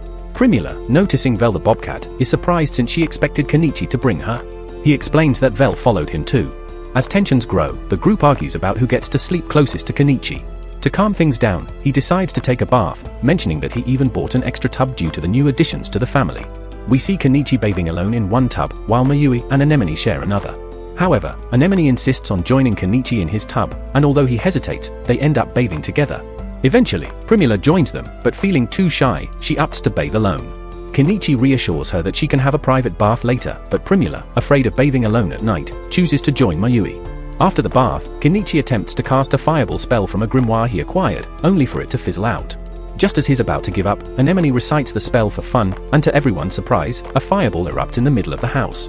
Panic ensues as Kenichi rushes to grab a fire extinguisher, and together with the girls, they put out the fire. Anemone apologizes, but Kenichi, instead of being upset, is impressed and excited that she managed to use magic. The excitement is short-lived, however, as Anemone suddenly faints. They rush her to bed, and by the morning, her fever has subsided. Kenichi then offers her a can of peaches, which she thoroughly enjoys. Mayui and Primula are intrigued, noting that the peaches taste as though they're fit for royalty. A few days later, once Anemone is fully recovered, Kenichi invites Mary and her mother over since Mary has also improved. They all gather for a barbecue featuring tusk bear meat, but Mary complains about how tough and hard it is to chew. Kenichi, agreeing with her, tenderizes the meat with soy sauce and spices before barbecuing it again. This time, it's much more enjoyable, and everyone digs in. Afterward, Kenichi prepares a hearty soup from the leftover bear stew, leaving everyone impressed with how delicious it is. Later, we see Anemone and Mary have finished the picture book they were working on. Primula praises the book's potential, and in turn, she decides to start a business in Estrantia based on their creative project. Kenichi jokes about her awakening her business instincts and asks what else she plans to sell. She explains that, besides the picture book, she intends to sell the bear stew, naming the dish stewed rinkers. Mary's mother enthusiastically agrees, confident that the products will sell well, claiming she's never tasted anything as good even in Estrantia. The others agree, and Mary's mom offers to help Primula sell the goods as a way of repaying Kenichi for all he's done for their family. Primula smiles, flattered by being called Kenichi's wife, and Mary's mom, drawing from her experience as a waitress, promises to be a great help. Kenichi agrees to the plan, and Mary also decides to pitch in. When she asks Anemone what her plans are, Anemone simply says she wants to stay with him. The following day, Kenichi drops Primula off in town, buys her a utility cart, and sends her off to handle business. Later, Primula and the girls are seen selling their stew, which becomes an instant hit. A crowd gathers, praising the stew's quality, with many saying it's refined enough for noble tables. However, the situation turns tense when a group of rough men arrives and starts causing a scene. They loudly accuse the stew of having a bug in it, claiming the stall is unhygienic. The scene shifts to Kenichi, who uses his drone to survey the cliff near his house. He discovers the plateau above is rich in untapped resources. Anemone, using binoculars, spots some glittering stones on the cliff's edge. Curious, Kenichi investigates and realizes the ore is unlike anything he's seen before, suspecting it could be valuable. As night approaches, he heads back to town to pick up Primula. He meets Primula and the others, and she happily tells him they sold out that day. Kenichi is impressed by her success on her first day, attributing it to both her sharp business skills and his food.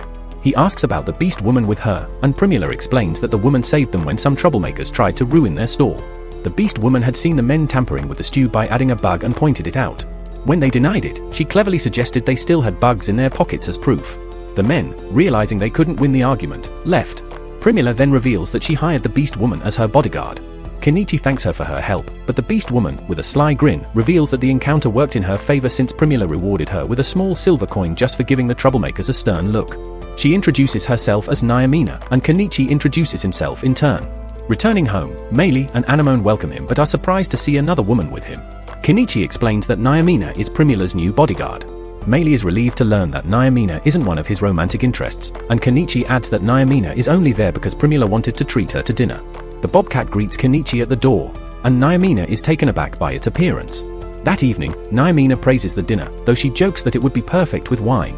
Kenichi hands her some, admitting it's the cheapest wine he could find. Naomina, impressed, declares the place feels like paradise with such good food and wine. Kenichi casually offers her a bath, and Naomina, surprised by the offer, eagerly agrees. Anemone volunteers to heat the water with her fire magic. Kenichi watches warily, wondering if it's safe to use magic like that repeatedly, but Primula reassures him that magic use strengthens their abilities over time. Later, everyone enjoys a relaxing soak in the bath, and once dried off, Naomina admires the beds, saying she could live there forever. Meili quickly protests, pointing out that the house is already cramped with the four of them. Kenichi then begins Anemone's lessons, much to Naomina's surprise. He explains that learning to read, write, and do arithmetic will open more opportunities for her in the future. He adds that many women have few options in the world, a grim truth Naomina acknowledges, noting that many women are forced into selling themselves to survive. Kenichi suggests that Anemone work with Primula to learn the ropes of business, but Anemone insists she wants to pursue magic and one day slay dragons with him. Kenichi, however, expresses his desire for a peaceful, slow life, not one of grand adventures. Meanwhile, Primula's stall continues to thrive, and Kenichi builds a scaffolding to scale the cliff. Once it's done, he realizes it's already late. Primula returns from work and asks if he's just storing all the materials in his item box. Kenichi admits he has many secrets stored away but can't reveal everything, adding that everyone has their own secrets, and he's sure she does too. Suspicious but intrigued, she watches as he plants a kiss on her, whispering that if she wants, now's the time to leave, but she refuses to leave him. Naomina watches the scene with a mix of frustration and hope, secretly wishing for the same type of attention, which only frustrates her more. Kenichi jokingly asks if she doesn't have a man, commenting on her charm, but she coolly replies that she prefers to avoid useless men. The next day, Kenichi is busy cutting grass near the scaffolding while Primula takes a day off to explore the other side. Once they all climb up, Kenichi reveals he's invited Mary and her mom to join the outing. They all disperse to pursue various interests, while Kenichi starts drilling into the cliff wall. He uncovers a piece of ore, identifies it as rhodonite, and learns it's worth more than 200,000 yen per piece. Excited, he continues mining, gathering a total worth of about 1 million yen. Later that evening, Kenichi prepares gyoza with the girls' help. When dinner is served, everyone marvels at how delicious it is, especially since it's made from basic meat. Primula is particularly impressed by the tangy yellow sauce, which Kenichi explains is called mayonnaise, a condiment recently popular in the empire, according to Naomina.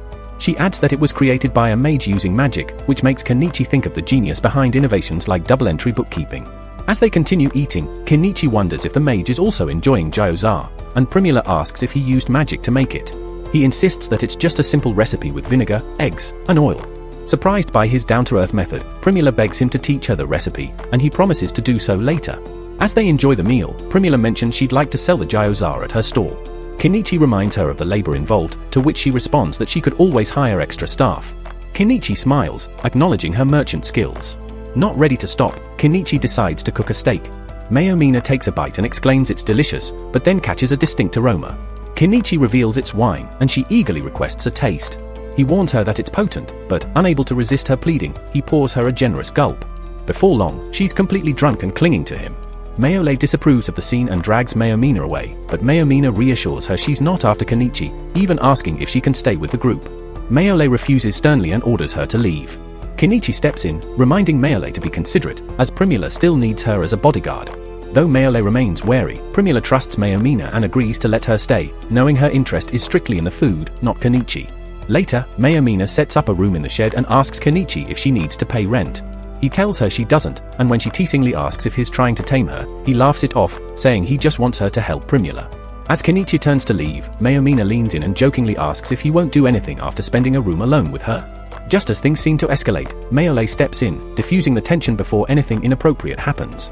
Both Naomina and Mayole tell Kenichi he's free to do whatever with them, leaving him momentarily bewildered about what to do next. A month later, Primula's stall has expanded and is now called Corolla. She's hired new staff, one of whom, Iris, is training to become the chef for a new branch she plans to open. As time passes, Kenichi reveals his mined rhodonite worth 15 million yen.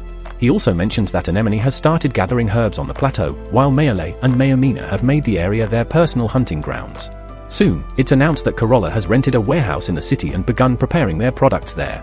Daily profits range from 150,000 to 200,000 yen, with annual profits estimated at over 70 million yen. With a full staff, 2 new branches are in the works, and Iris has even become a trainer for the other chefs. Kenichi marvels at this success, remarking that this is the true power of a top-class merchant and that Primula is operating on a completely different level than he is. That evening, as the group winds down, Primula thanks Kenichi, saying that all her success is thanks to his delicious food. Kenichi reflects on the power of his old world, knowing it's not something to be trifled with, and silently hopes this prosperous trend continues, though he knows change is inevitable.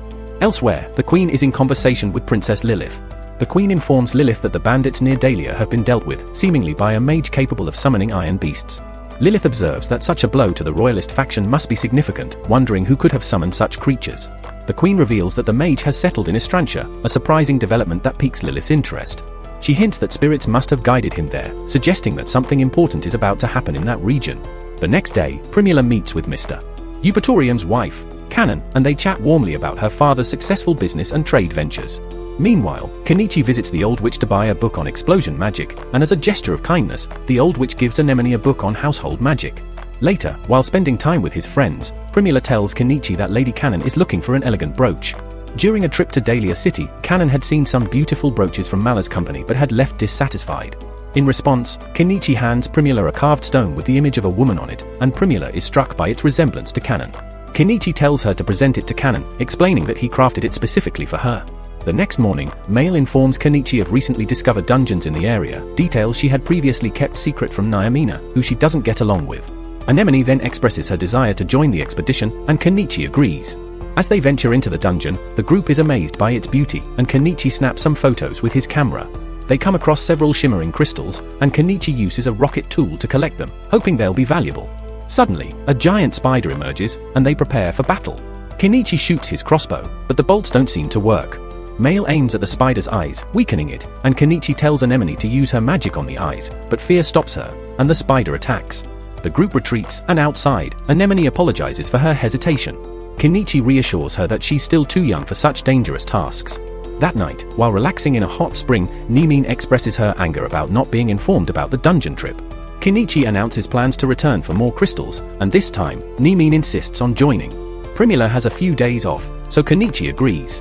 Later, he tells Anemone that he has completed the new spellbook, and she eagerly flips through it. However, Kenichi warns her that she needs more training before tackling the powerful spells inside. The next morning, the group continues their training before heading back to the dungeon. As they resume their exploration, Kenichi collects more crystals. Suddenly, the giant spider returns, and they follow their plan to defeat it.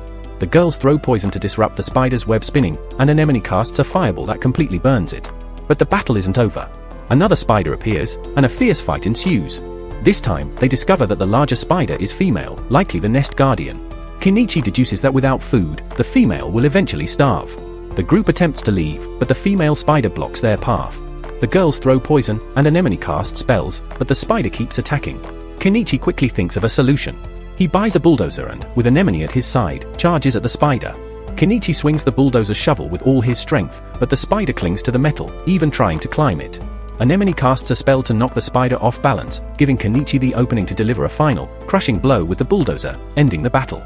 After clearing the passage, Kenichi gathers some additional crystals before the team exits the dungeon. Upon returning home, Primula spots a spider and shrieks in terror. The group rushes inside, only to find that Kenichi has brought back a spider egg. Kenichi calmly explains that, contrary to their fears, the egg is actually very useful. When cooked, it's rich in vitamins and provides a significant strength boost. Though skeptical, the girls decide to try it and are pleasantly surprised by its unique, delicious flavor. Primula exclaims excitedly that it tastes just like cheese. She reveals that in the Kingdom of Caden, cheese is a rare and expensive commodity, produced only in select regions. Inspired by this, she has the idea to start making and selling cheese as a profitable venture. Kenichi, ever the practical one, adds that cheese-making is actually quite simple, it only requires milk and apple cider vinegar. He demonstrates by making a batch of cheese, and everyone agrees that it's absolutely delicious. Primula, enthusiastic about her newfound passion, expresses her desire to teach Lady Canon the art of cheesemaking. However, Kenichi is reluctant. He doesn't want to get involved with nobles. When he presses her for the real reason behind her insistence, Primula reveals that a corrupt merchant named Thogalum had been harassing her at her stall. Though Naimina had urged her to tell Kenichi, Primula had begged to keep it quiet. Kenichi immediately vows to protect Primula from Thogalum, but Primula insists on handling it herself with clever business tactics. She persuades him to let her take charge and even teach Lady Canon cheesemaking. The following morning, with Lady Canon's help, Thogalum receives a firm letter warning him to stay away from Primula's shop. Soon after, Primula and the girls run their restaurant with enthusiasm and success. In an unexpected turn, Queen Canon visits Kenichi's home. She compliments him on his adventures, particularly his dedication to helping the weak. Curious, Kenichi asks why she came all the way to see him. Before she can answer, she suddenly falls ill, looking pale and weak, which raises concerns among the group. However, it turns out the queen's illness was just an act. She needs Kenichi's help with a pressing matter. Her husband, Mr. Eupatorium, has been working on a canal project, but he's behind schedule. With only 1 month left to finish 15 kilometers of the canal, the funding for the project will be revoked, and his land might be seized. Desperate, Lady Cannon pleads with Kenichi to assist, offering any reward he desires, even her body. Kenichi flatly declines, uninterested in her offer. Not giving up, Lady Cannon offers Kenichi a powerful grimoire, high protection, as a reward. While Kenichi isn't entirely sure of its full capabilities, Nyamina explains that it's an extremely powerful spell with endless potential, which immediately catches Kenichi's interest, especially since it could help protect Anemone. He agrees to help, but first, he needs funds. Kenichi requests any unused furniture Lady Cannon might have, intending to sell it through his system to raise the necessary money. After appraising it, he earns about 120 million yen, enough to fund the project and employ the necessary machinery. He then prepares to begin the construction, loading everyone into his car and heading to the site. On the way, Lady Cannon teasingly asks if Kenichi really doesn't want her body as a reward. He again refuses, much to her frustration, especially since she knows he has no qualms about being with beast women. As they arrive at the site, Kenichi runs into Miley's brothers. Though happy to see them, he's puzzled as to why they're working construction when they should have been set for life after killing Shagar. Apparently, one wild tavern night led them to squander all their money. Just then, Nyamina arrives, and when Miley's brothers spot her, they practically fall in love. Moving on, Lady Cannon introduces Kenichi to Porridge, the man she hired to oversee the construction work. Porridge remarks that it wasn't necessary for Lady Cannon to come in person, but she insists it's essential, especially since she's brought someone to assist. She explains that Kenichi, being a mage, can significantly speed up the process, though Kenichi humbly clarifies that he's just a merchant. Regardless, Porridge has no reason to turn down extra help, so he agrees to continue his work and asks Lady Cannon to review the equipment invoice. While Lady Cannon goes over the bill, Primula glances at it and is immediately appalled by the inflated prices. She urges Lady Cannon to let her handle the bill, and after scrutinizing it, she becomes convinced that Porridge is trying to overcharge her. Porridge defends himself, saying he needs to make a profit and that no other merchant could supply 1,000 axes as easily as he could. However, Primula turns to Kenichi and asks if he can source 1,000 axes. Kenichi quickly buys the axes from his own store and asks Lady Cannon if they'd suffice. She confirms that they're perfect but asks about the price. Primula steps in, explaining that each axe would cost only 1 silver coin, an absurdly low price. Lady Cannon is thrilled with the offer and asks Kenichi if he's truly okay with such a price. Kenichi casually replies that it's a friend discount. Delighted, Lady Cannon decides to purchase the axes from Kenichi and fires Porridge on the spot.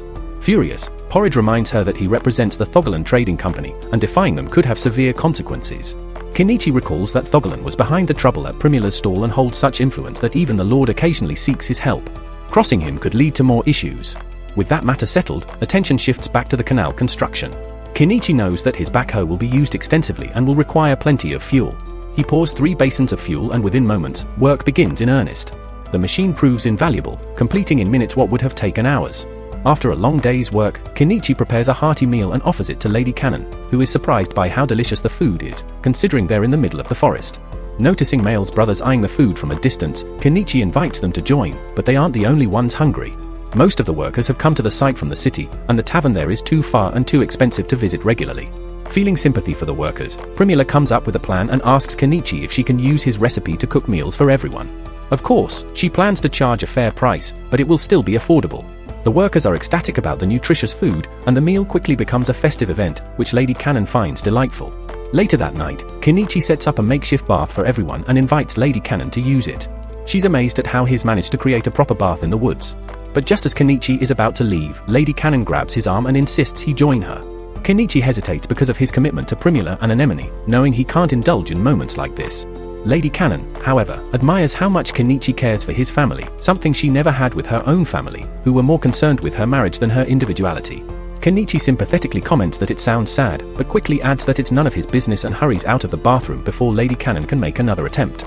The next morning, Kenichi wakes up early to find Lady Cannon already hard at work, distributing food to the laborers. For a moment, a mischievous thought crosses his mind, perhaps it wouldn't be so bad to indulge Lady Cannon, but the moment quickly passes as his thoughts are interrupted by the presence of his companions. He shakes off the idea, insisting to himself that he wouldn't actually get involved with her. Lady Cannon, on the other hand, understands that Kenichi isn't interested in her romantically, but she's determined to keep trying. With a whole month ahead of them, she's convinced she'll succeed eventually. A short while later, Porridge and one of his associates return to the worksite, complaining that none of the workers have been frequenting their tavern. Primula explains that it's because she started selling food at a fair price on-site, meaning the workers no longer need to make the expensive trip to the city. She assures them that the loss of business isn't due to underhanded tactics, but simply because the tavern's prices were unreasonable. She suggests that if they want to recover, they'll need to be more honest in their dealings. Work continues as usual, and once the trees are felled, Kenichi uses his backhoe to gather the wood and debris into storage. By noon, Lady Cannon's servants arrive, further increasing the number of people working on the canal project. Water becomes a challenge soon after, and while Kenichi could buy some from his store, the expense is too steep. Instead, he strikes a deal with the beast folk. They mention a nearby spring, but accessing it requires agility like a cat's. Kenichi offers them alcohol in exchange for fetching the water, and since the beast folk love alcohol, they eagerly agree. Before long, the water problem is solved. As the day winds down and the beast folk indulge in their alcohol, Kenichi announces he's ready for bed. Just as he's about to leave, a drunken Lady Cannon grabs his arm and starts dragging him toward the bedroom. Kenichi, however, resists, using her intoxicated state to his advantage. He forces her to sign a paper declaring she won't try to ambush him again. After Lady Cannon eventually falls asleep, Kenichi quietly slips away to return to the main house. But Anemone stops him, grumbling about the lingering scent of Lady Cannon on him. Eventually, Mr. Eupatorium completes his section of the canal right on time, and a ceremony is held with the royal family in attendance. Kenichi had hoped to avoid the event, but Lady Cannon insists he attend. During the ceremony, she unexpectedly calls him to demonstrate the magic that made the project possible.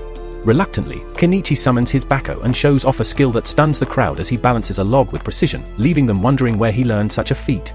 Afterward, Lady Cannon is approached by Viscount Thunbergia, who is shocked to learn that the mage who defeated Shaba is in Estrantia.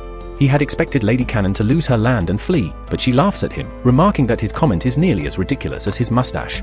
Kenichi watches the exchange, assuming it's just a rivalry between nobles. However, Primula notices something strange. An elderly man rides in Thunbergia's carriage, the same man who had been stripped of his title in Dahlia after hiring Shaba to kidnap Primula.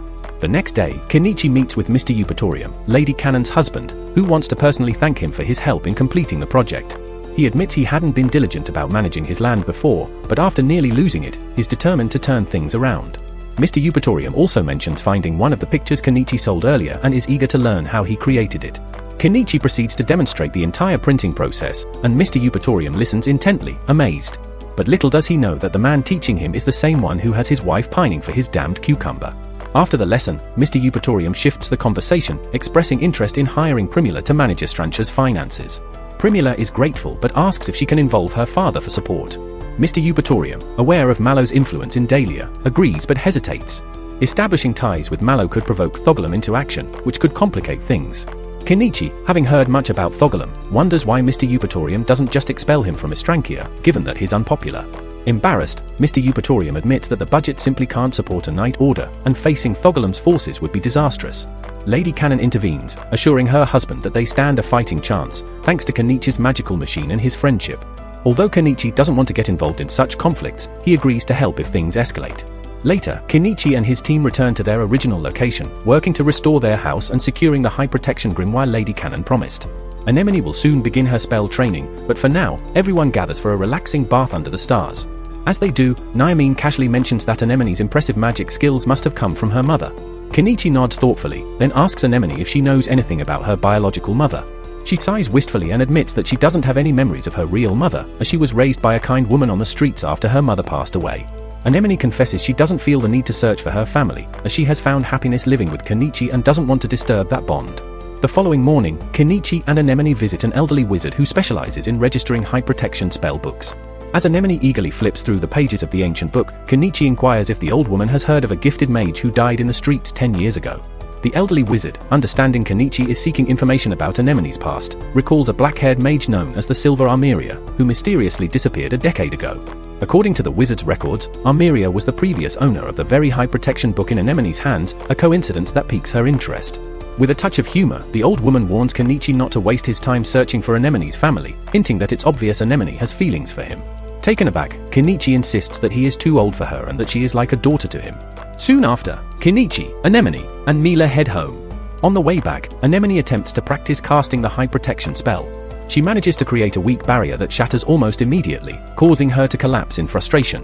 Kenichi hurries to comfort her, and she confesses that her stomach hurts. Concerned, Kenichi frantically searches online for stomach medicine, but Mila quickly notices an unusual scent and informs Kenichi that Anemone has started her first period. Realization strikes him, and he rushes her home, just as Primula returns from work. Primula sits down with Anemone and has a heart-to-heart talk about periods and the changes they bring. Later, Anemone cheerfully runs outside to tell Kenichi that she can now have babies. Kenichi, surprised, says it's good for her. However, to his shock, Anemone blurts out that she wants to have his babies. Kenichi spits out his coffee in surprise and firmly tells her she's at least 5 years too young for that. Primula, though, isn't amused and teases Kenichi, asking if he's serious. Kenichi, smiling wryly, assures her that he's only trying to distract Anemone for now, as she will eventually find someone else to marry. A few days later, Kenichi is working on a cliff behind his house when he spots a carriage gliding on the water. His surprise grows when Malo steps out of it. Malo congratulates Primula on her successful business before shifting the conversation to dealing with Thogolum. Kenichi interrupts, insisting that before they talk business, something more important needs addressing. He sets up a picnic under a large beach umbrella, and soon Primula and Malo are completely engrossed in discussing the umbrella's potential as a business asset. After the light-hearted moment, Kenichi formally asks Malo for permission to marry Primula. Malo laughs, teasing Kenichi that it's too late for that, given Primula has already moved in.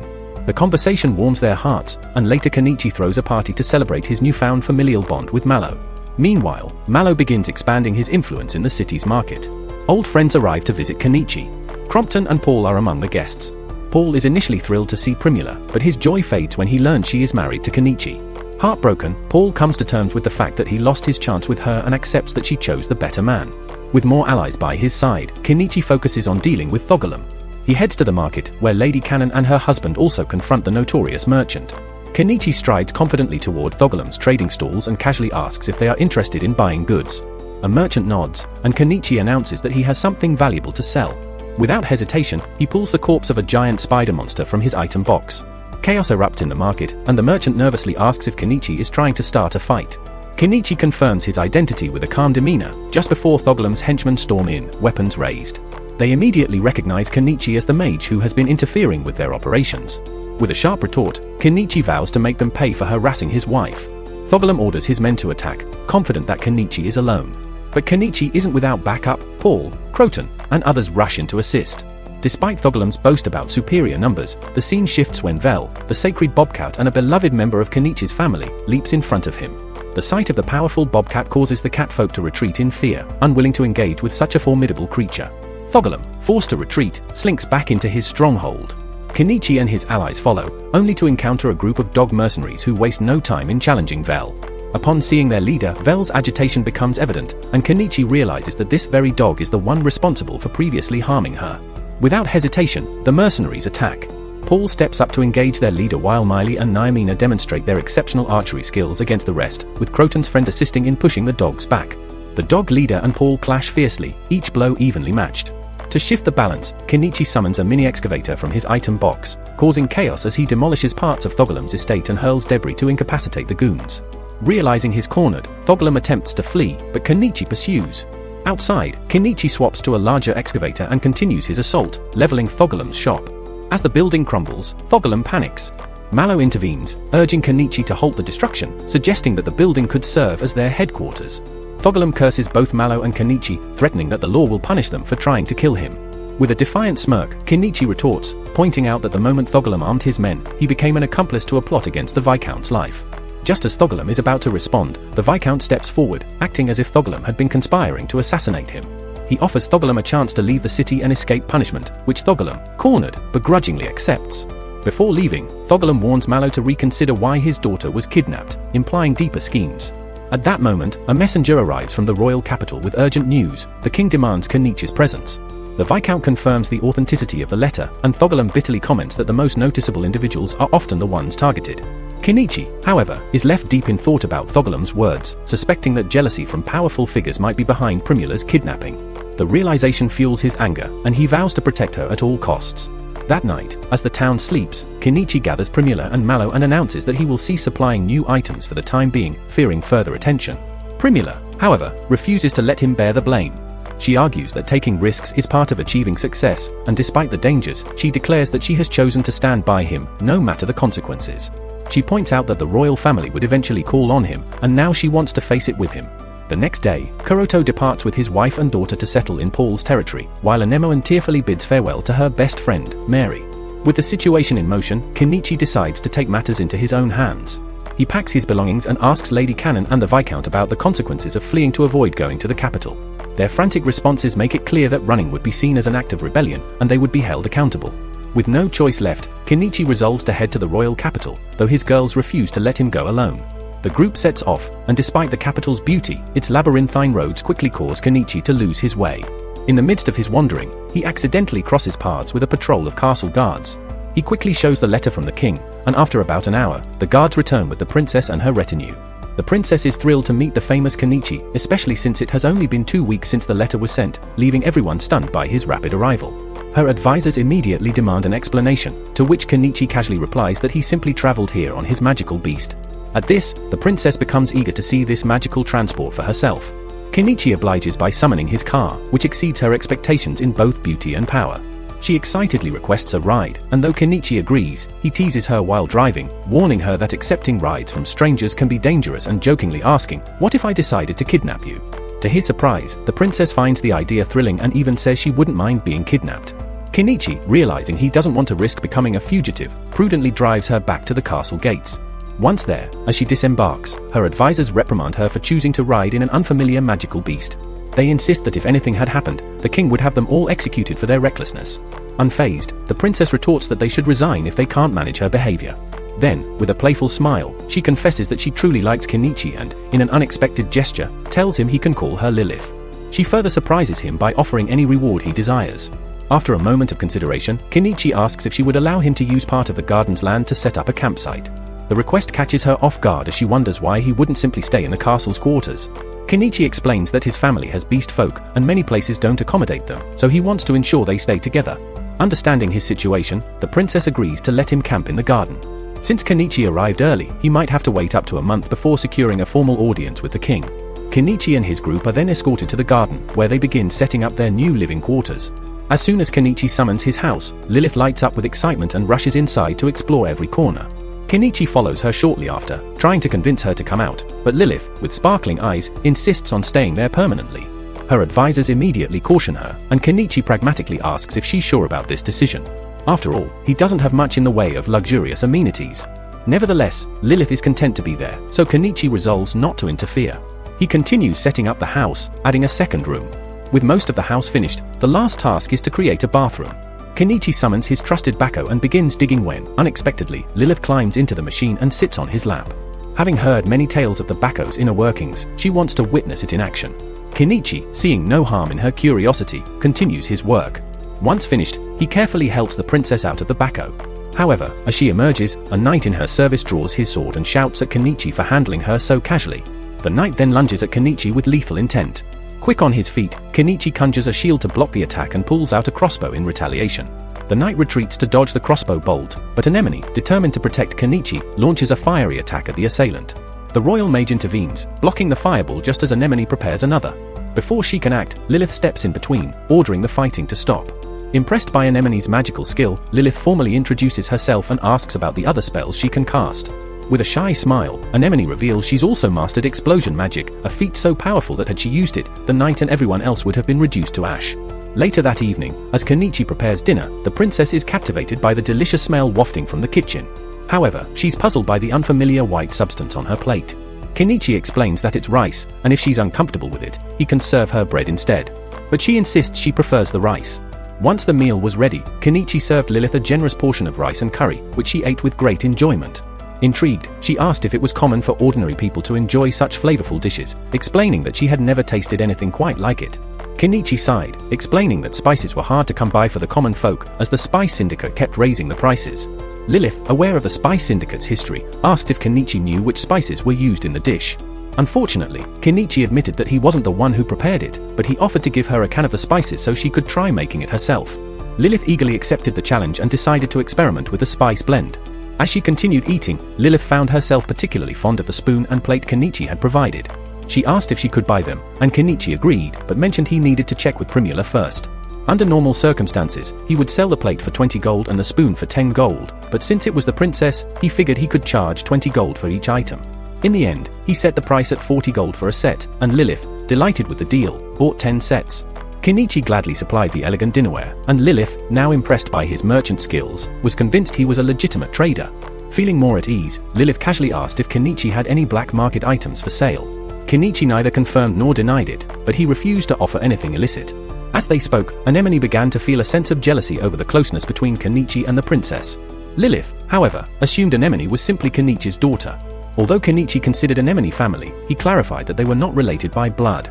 Later that evening, Kenichi allowed Lilith to take a long bath while he purposely kept his distance. Not wanting to share a room with her either, he let Primula and Anemone stay with Lilith while he camped out with Nimena and Malo. That night, Nimena and Malo suddenly sensed something unusual nearby. The next morning, Kenichi woke early, followed shortly by Lilith, who summoned her maids to assist her in getting ready for the day. Over the next few days, Lilith continued to request Kenichi's help, including asking him to solve the castle's rat infestation. Taking the request seriously, Kenichi ventured into the tunnels armed with enough rat poison to eliminate over 1,000 rats in one go. On another occasion, Lilith organized an auction to sell the giant spider corpse stored in Kenichi's item box. Later, she even dared Kenichi to stage a fake kidnapping to see if he could pull it off. Kenichi took on the challenge, easily scaling the castle walls with her in tow to prove that he could indeed escape with her if he wished. The next day, Lilith decided to do something nice for Kenichi and presented him with a curry prepared by her chefs. Though it appeared green, it tasted incredible, prompting Kenichi to compliment the chefs for perfectly replicating the elusive curry spice. Lilith then asked if Kenichi had any food in his item box that her chefs couldn't replicate. Accepting the challenge, he produced a box of luxury chocolates. Lilith tasted a piece and was amazed by its exquisite sweetness. She passed a piece to her head chef, who admitted that with his current skills, he could never recreate such a delicacy. The following day, as Lilith finished her duties, she eagerly sought out Kenichi. Over dinner, Nimena and Malo mentioned sensing something unusual again, and all the maids saw an unsettling presence. Lilith explained that rumors had been circulating that the castle was haunted, as many souls had died while protecting the royal family. Some of those spirits likely held grudges and continued to roam the halls. The maids, visibly frightened by the presence of ghosts, begged Lilith to have Kenichi banish the spirits from the castle. Though Lilith was indifferent to the apparitions, she understood the maids' fear and asked Kenichi if he knew how to rid the castle of them. Kenichi agreed, but only on the condition that Nimena and Malo, who were the only ones able to detect the ghosts, accompany him. Lilith agrees to Kenichi's conditions, but he still feels uncertain about how to handle a ghost. After searching through his online marketplace, Kenichi buys a sprayer and fills it with holy water. As they make their way through the vast castle, Nimena and Miley suddenly point to a shadowy corner, claiming they sense something unusual. Kenichi sprays the area with holy water, and the girls quickly confirm that the ghostly presence has dissipated. With that area cleared, Lilith leads Kenichi to the maid's quarters, where another spirit has been causing trouble. Nimena and Miley again direct him to the spot, and he repeats the process. The maids collectively sigh with relief, reporting that the ghost's presence has vanished. While Kenichi wonders if he's truly exorcising the spirits or if it's just a placebo effect, he continues his work, spraying holy water wherever the girls detect lingering energy. The final stop is the queen's bedroom, where an unsettling spirit has been keeping the queen awake. Feeling nervous, Kenichi enters the royal chamber, but with Lilith's reassurance, he proceeds with the exorcism. Seeing Vel fixated on a vase on the desk, Kenichi sprays around it, but the spirit stubbornly clings to it. Realizing the vase might be holding the ghost, he suggests to Lilith that the queen should remove it to completely rid the room of the spectre. In gratitude for his help, Lilith rewards Kenichi with special access to the royal library's magical books, with the condition that no books can be removed. Kenichi, not discouraged, decides to copy the contents instead. He sets up a photocopier and spends hours scanning the books, determined to acquire the knowledge for himself. After 4.5 hours, he and his allies have copied about 35 books, ensuring they can study them later. By the time they leave the library, it's late. As they exit, they encounter a maid who is responsible for monitoring the valuable books. She checks each shelf and, finding everything intact, grudgingly lets them pass. Later that night, Kenichi is summoned to a private room with a princess and her maid. The princess, with a playful gleam in her eye, asserts that women like Malo are clearly Kenichi's type and offers him the opportunity to do as he pleases with her as a reward. Kenichi admits Malo is his type but refuses at first, explaining he is married to Primula. Lilith is surprised by Kenichi's honesty to his wife, mentioning that some nobles use magic to tease their partners, and presses him to see if he has any secrets hidden in his item box.